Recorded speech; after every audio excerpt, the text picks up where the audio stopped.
So last week we started this 10-part miniseries about Emma's problems and her 10 biggest flaws, if you will, and how everything gets interconnected and all that.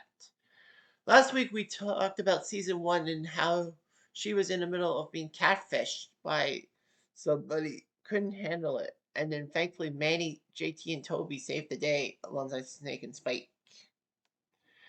So practically, Emma is told that she can tell Spike everything, and Emma agrees to a sense. But little did we know that Emma's problems with being catfish actually led to a couple of things in season one when she was unsure about Armstrong's gesture towards Liberty, thinking that it could be uncomfortable due to her being uncomfortable with that middle-aged man trying to sexually assault her. And also about the cheerleading thing with Manny, thinking that Manny's going to be objectified and all that. And she, was worried for Manny's safety and all that. But that pales in comparison to what happens in season two, in which Emma had to deal with a lot of things that turned her from this precocious kid into full blown hate. This is part two of the bricks in Emma's wall. All in all, it's just bricks in Emma's wall. Face it, Emma, you're much hated.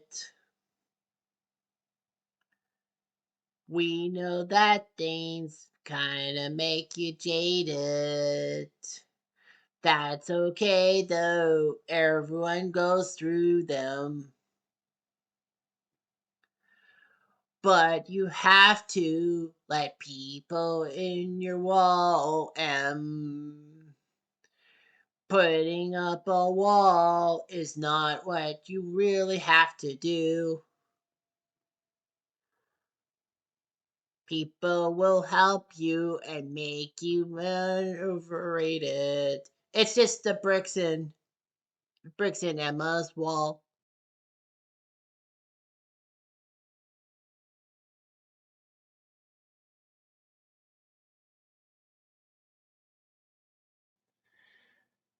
So Ella is in season two. So she's just off of being broken up with Sean. She and Sean were item for several episodes in season one, but Sean ruined it by fighting Jimmy and then accidentally hitting Emma, which Emma took offense to.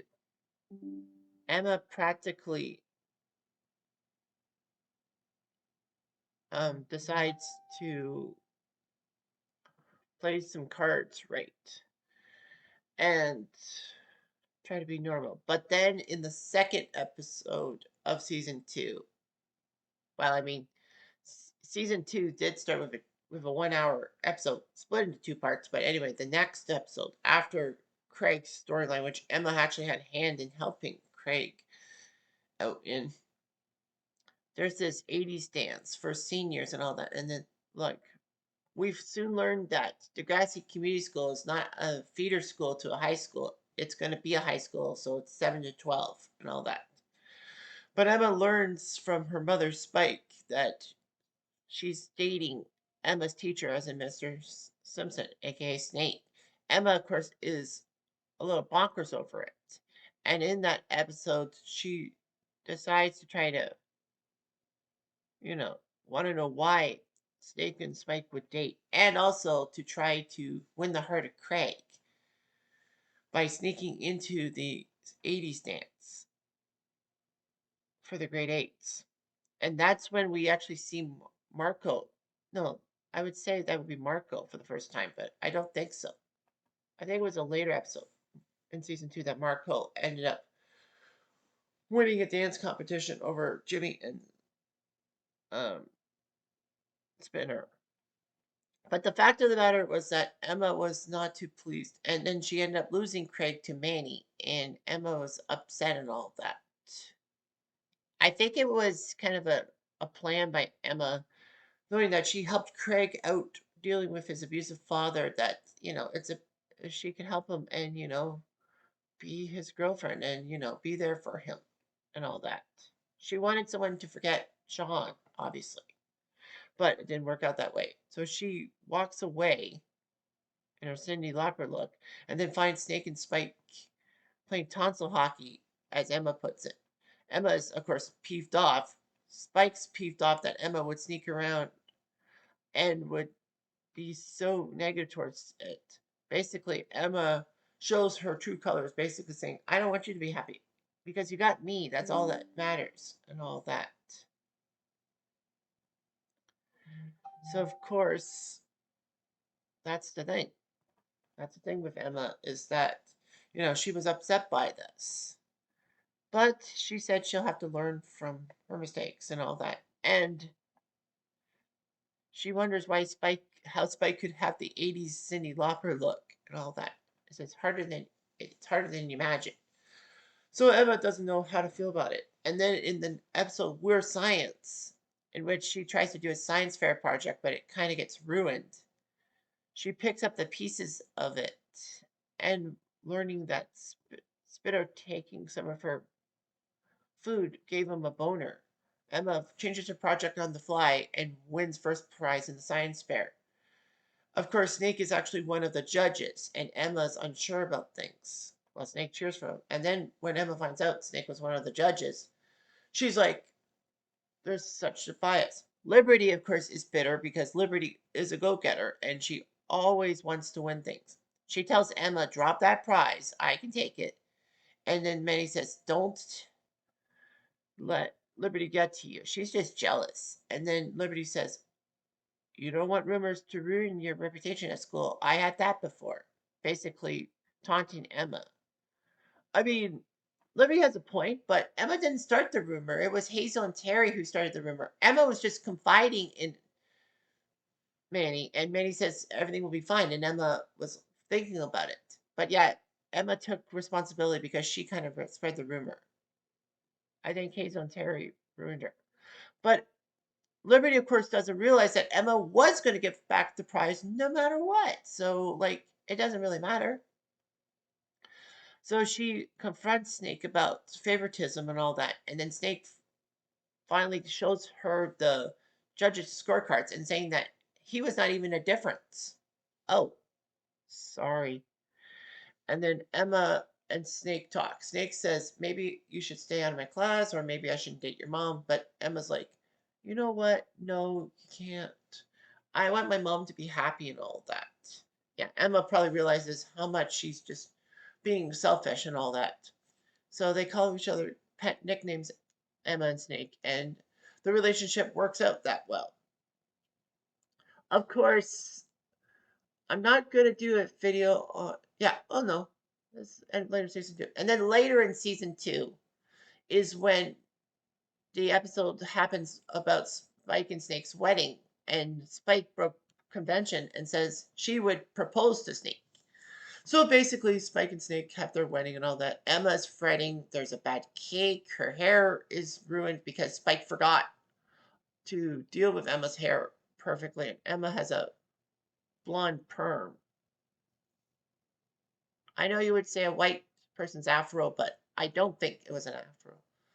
It was more shocking. And then, a lot of things going on. Emma's stressing. I mean, she is the maid of honor, and she is stressing. And then she learns that Spike may be pregnant and may want to abort the kid.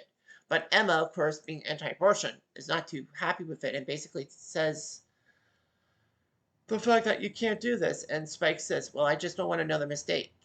And that sets Emma off because, saying that Emma's a mistake. Emma takes that not too well. Manny says, Emma, everything will be fine and all that. And then Emma tells Manny, buzz off. And then she decides she can't sleep, so she decides to sneak into Snake's bachelor party and talk to Snake and all that. In the process, outing JT and Toby for trying to find the stripper and all that. But JT and Toby fell asleep during the stripper's thing. And then they get caught by Joey, who basically calls their parents. And then Emma talks to Snake about everything. Spike is not too pleased that Emma had to butt into the situation. And, Emma deserves some hate for that. Snake says, at least one of us was an adult about this, and Emma should not have been the adult in the situation.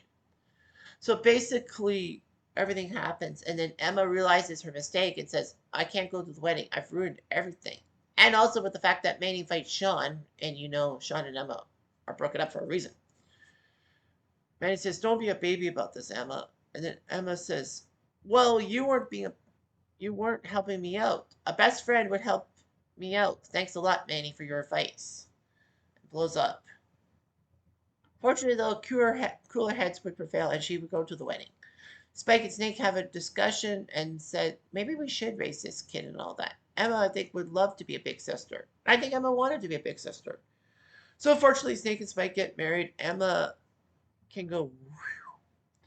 And basically, Emma does admit she may have screwed up the wedding. And Sean says, I wouldn't worry too much about it. And they dance. And then and then Sean and Emma are back as a couple. So then, that's what happens and all that. So Emma blew her top,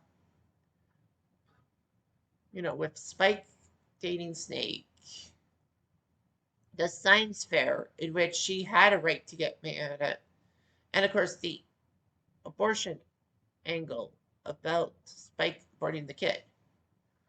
So practically, Emma has blown her top 3 times. But what if I told you that that was not the end of Mount Emma, or Emna, as I should say, EMNA, as you saw in the title card?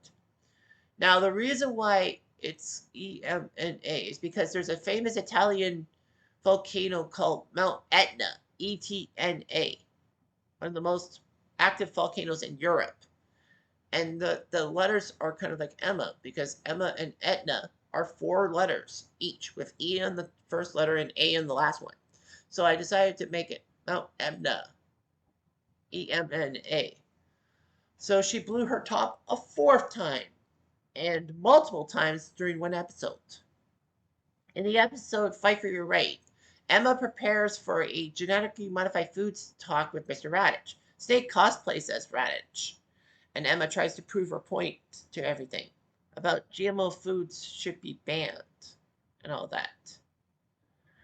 So they do the presentation in front of Raditch and give Raditch a tomato which he eats like an apple. Now, of course, this is still the Raditch that had the facial hair and looked pretty hot to a lot of female viewers. Of course, season 3, he chopped everything off and he became a dickwad. But that's a different story. The fact of the matter for Raditch was that, he's eating this thing, and then he learns the presentation, and then he practically says that, they made a good presentation and all that. Ashley actually referenced the meeting a few episodes earlier, too. And then says that everything looks good. But with the budgetary problems, and we're lucky to have a cafeteria, we have to pass. Sorry. He gives the old Canadian sorry. So, Emma thinks that Raditch is brushing her off, so she decides to pass out flyers. Not a lot of people take their flyers, and Raditch swipes them away from Emma. Emma then shrugs and says, okay, Manny, I guess this is it. He's won. And then a cafeteria commercial mocking her views and all that happened. And then Emma decides to blow up. Everyone thinks that Emma's presentation reminds her of Joan of Arc, and Liberty says something about Joan of Arc being beheaded or something like that, or being burned at the stake. Regardless of that, Emma then says, you know what? My problems? It's on.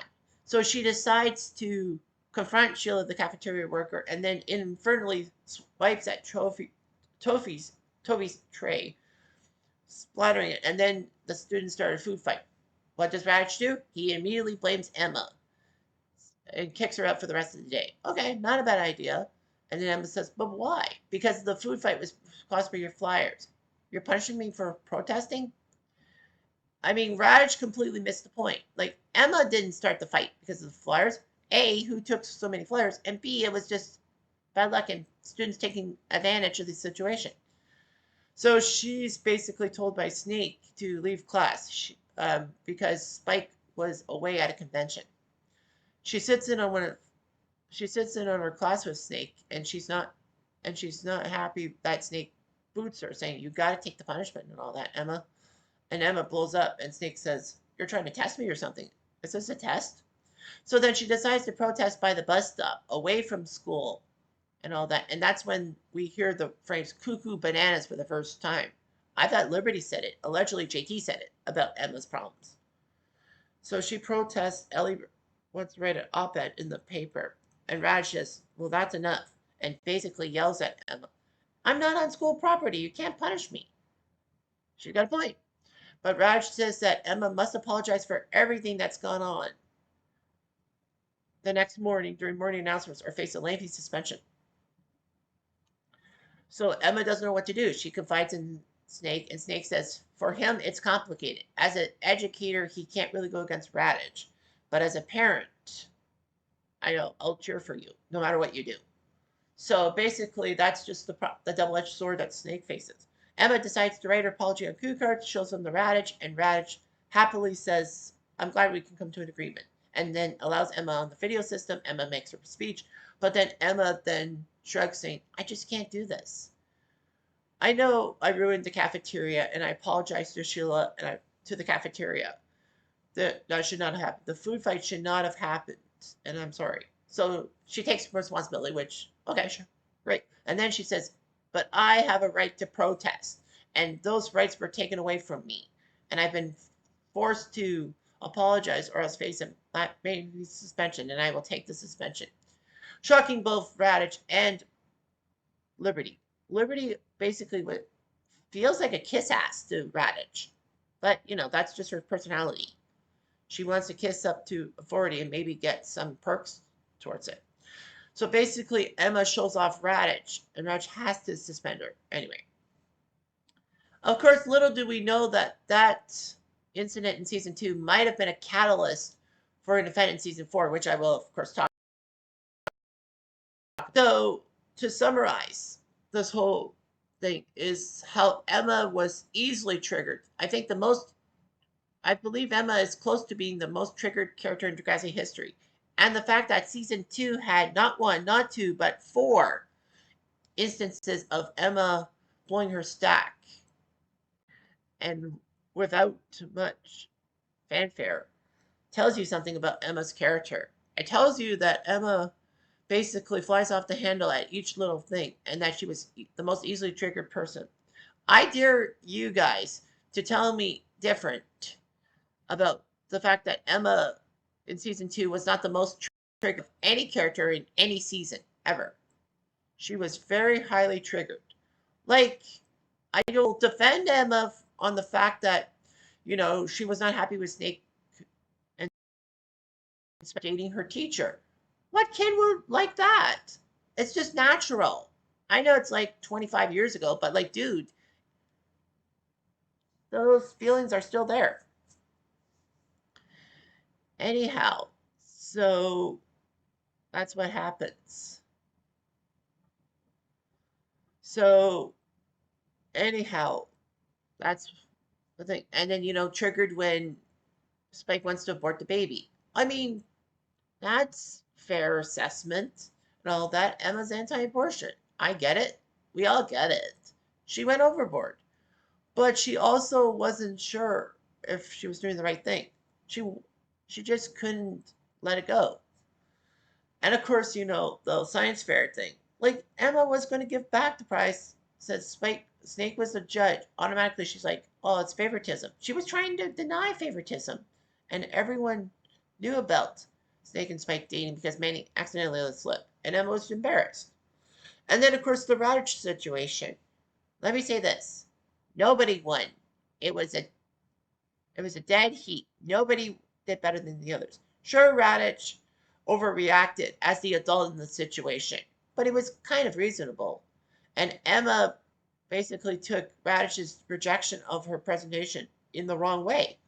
I mean, Raditch was being fair in a way. Like Emma kind of wins out because Raditch was the adult situation and he didn't act like it. But in the end, Emma is to blame for a lot of things too, with the whole situation. And as I said, this might have led to something in season 4, but I'll touch up on that later. The fact of the matter is that Emma was very, very triggered in the situation, and don't you forget it. Anyway, that's the end of this part.